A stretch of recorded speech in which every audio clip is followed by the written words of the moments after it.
Are you ready to break free from the doubts and limits holding you back? Welcome to Embrace Your Value, where therapy meets coaching to help you unlock your true worth and take control of your life. Hi, I'm Kristen, a trauma therapist dedicated to helping you heal, break old patterns, and reclaim your power.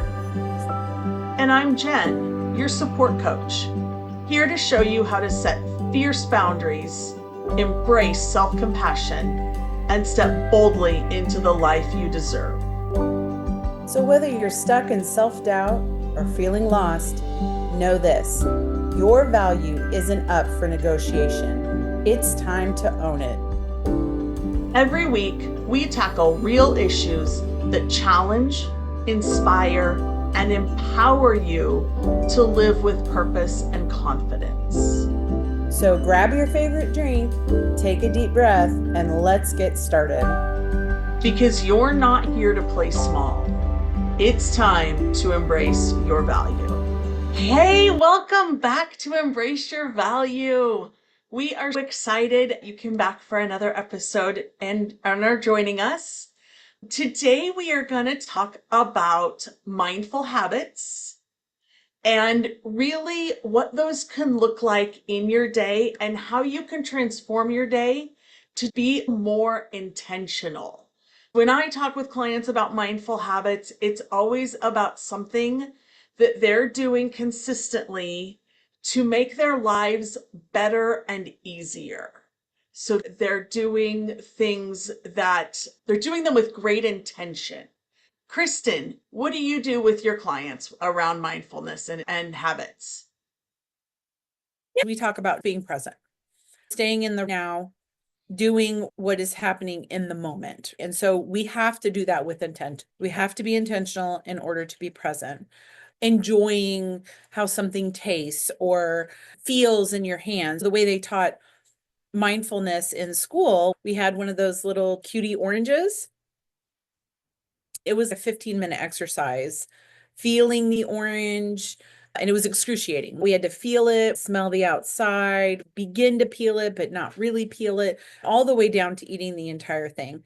And it was like 15 minutes. So next time you have a cutie, take 15 minutes to eat it. Slowing down makes you be more mindful, and it makes you stay more present. Absolutely. Yes. Yes. And another way that you can really slow down is to do some deep breathing exercises. Breathe in through your nose and out through your mouth. It'll clear your mind, slow things down.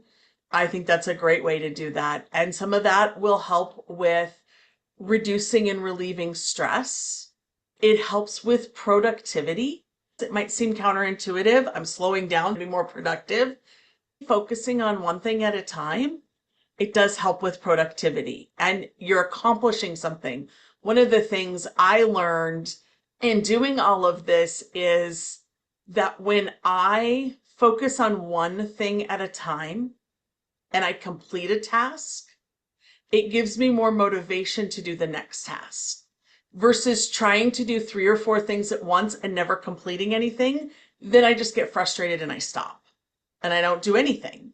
And being more mindful really helped my productivity. And it also really helps with emotional resilience. It helps you to really just pull yourself back up when you're having a bad day and just be able to see the good. I'm always one that talks about gratitude, and we always want to be able to see the good. And so when you stop and you can see the good, it's going to make you feel better. It's going to make you feel brighter. So that's really what I love about mindfulness and being intentional. Yeah, and I think all of those things definitely impact people's mental health, right? So being able to stay in the present and be mindful. Now we're not anxious about the future or depressed about the past. Focusing on one thing, it increases your productivity because your brain isn't like a pinball. You're focusing on one thing. And so therefore you are able to complete it probably much quicker than you would have if you were distracted or whatever. Another thing to remember in a situation like that is some sort of organization, right? So organization, having a plan, it doesn't have to be this like super written out plan or anything, but having a plan can keep you organized and keep you focused on what it is that you're doing.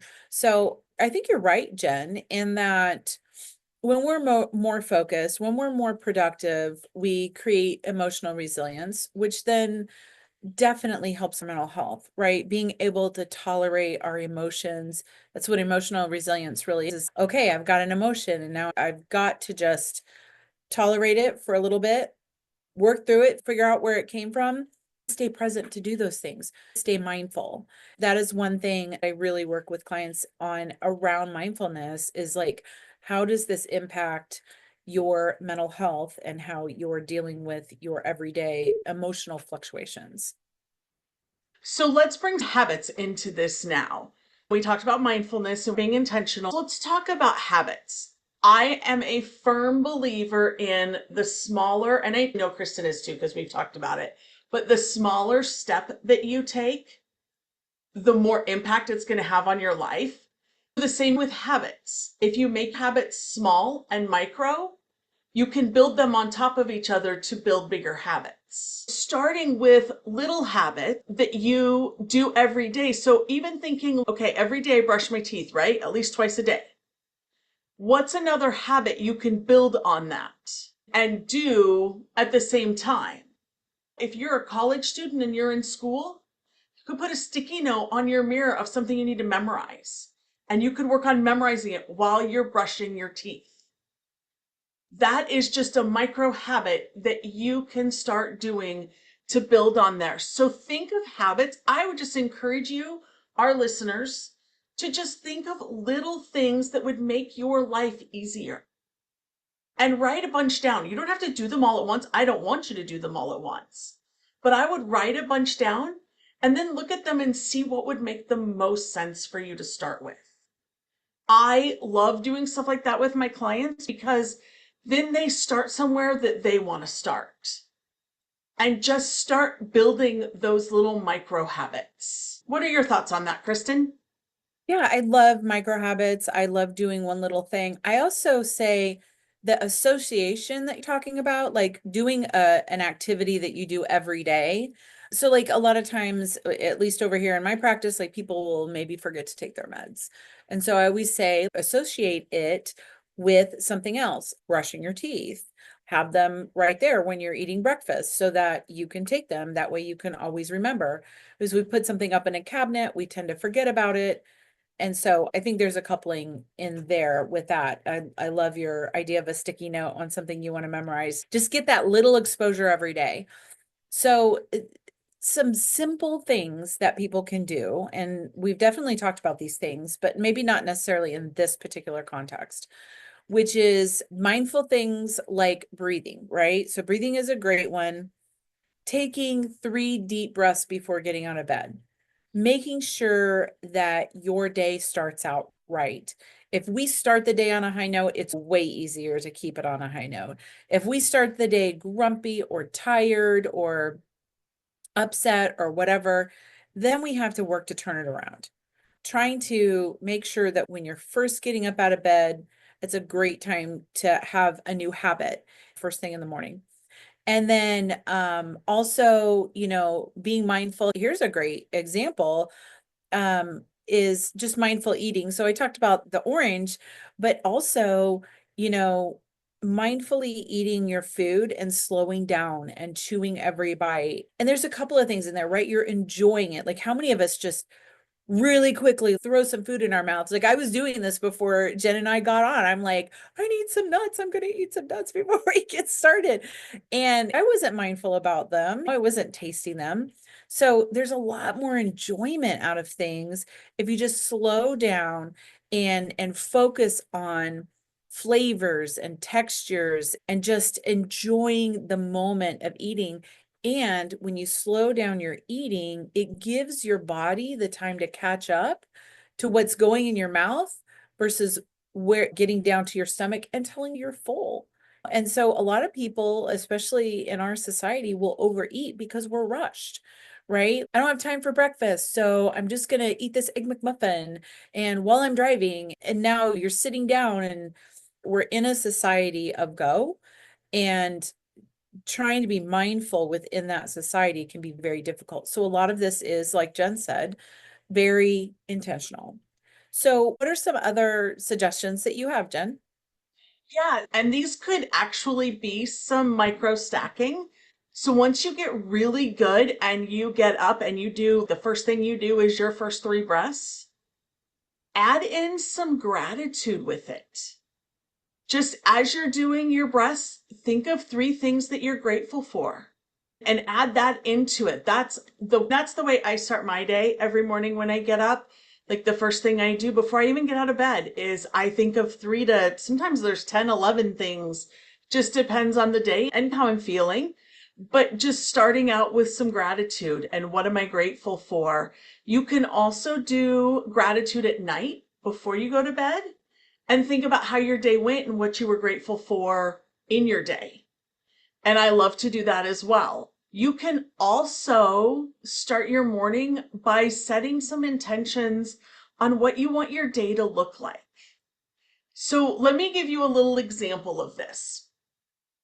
When I sit down at my desk every morning, I pull out my journal and I write down the six things. I usually look at my calendar. I write down the six things that I have to get done that day. There's almost always six. I don't know where that number came from, but it's what I've been using for quite a while. I always tell my clients three, but for some reason I think I must be an overachiever. No, there's just usually six. That's a good number for me. And so I write down the six things that I need to do. And then I usually write a little paragraph about how I want my day to look. I will just say something like, I want to have grace and love and respect for my clients that I'm seeing today. And I just breathe some of this in as I'm writing it, as I'm saying it. And I will just say, I hope that if I have a client that I think might come in a little stressful or a little hot, like I know they've had a really rough week, I'll just be like, I hope they come in and they're open to hearing what we need to talk about. And just things like that. Now, it doesn't make my day perfect because I'm not a perfect human. But what it does do for me is it helps me to remember that I'm present with them. And so I do feel like setting my intentions in the morning on how I want my day to go. I'll even set intentions around how I want to interact with my husband, how I want that to look, how I want my cats to be. If I have one that sometimes wakes me up at 4 o'clock in the morning, and if I'm feeling really overtired, I'll write my intentions for I hope he sleeps today and then sleeps tonight, and I hope I get to take a nap or whatever it is. And that just really sets the tone for my day. The other thing is if I get stressed, I can go back and read it, or I can do it again and start over. It doesn't have to be a one and done for your day. So the other thing I really like to do is mid-afternoon for me, I like to do a small meditation. Just something really easy. I'll just stop and do some breathing and just close my eyes and let myself just relax. I don't usually do a guided meditation. I just do something easy. And I have a client who gets up every morning and she does her morning stuff and gets ready for work. And she works from home now. And right before she logs on, she sends me a message with her three things of gratitude. And I love that. And then she does just a little 5-minute guided meditation. And she has told me numerous times that those two activities really set her up for success in her day. They make her feel better, they help her have a better day, and she's more relaxed. This poor girl is on the phone doing phone claims all day long, and that is stressful. And these are the two things that she implements to help her have a better day. Now, again, it's not perfect, but it works so much better. I highly encourage any of those things to just add to your day. You don't have to do them, again, don't do them all at once. Add in little bits at a time. Once you kind of master something, then add in something new. Yeah, and I think what that does is it improves emotional clarity, right? Gives you a chance to slow down. I love the gratitude thing. That's something that I absolutely have lots of clients do. Certainly everybody who's depressed has to start a gratitude journal, but I think that that creates some emotional clarity. When we write down all of our intentions, when we write down our gratitude, then you're right, we can go back and read it so that we can be refreshed about it. And I think that creates a lot of clarity, especially if we start getting off task or something like that. It can also really help with a work-life balance. Like you said, intentions for clients, also intentions for your husband and intentions for you. And we can't forget ourselves in this equation, right? Making sure that we create balance for ourselves, for our loved ones, for our work people, anybody we're working with. When we have balance, we can be more present for everyone else. And so that's something that a lot of people will put everybody and everything before themselves. And I understand there's some times when that has to happen, but if we're not taking care of ourselves, then we cannot take care of others. Absolutely. That old ripple effect, it just comes back to us. It's like it shows up everywhere. What you do has an effect, whether it's positive or negative, on other people. It's not just you. So, yes. So, I would love, for one, I know Kristen would as well. We would love to hear from you what habit, what mindful habit you're going to start today. What are you going to start with this week? So you can email us, that's down in the show notes. You can leave us a comment. We would love to hear from you, and we would love to encourage you on this journey. That's part of what we do. We give back encouragement. We can come in and check in with you. So let us know what you're going to do. And I would try it for at least 3 weeks and really just commit to it. Commit to it. Start with a week. Start with a day. If you don't feel like you can give it 3 weeks, start with a day.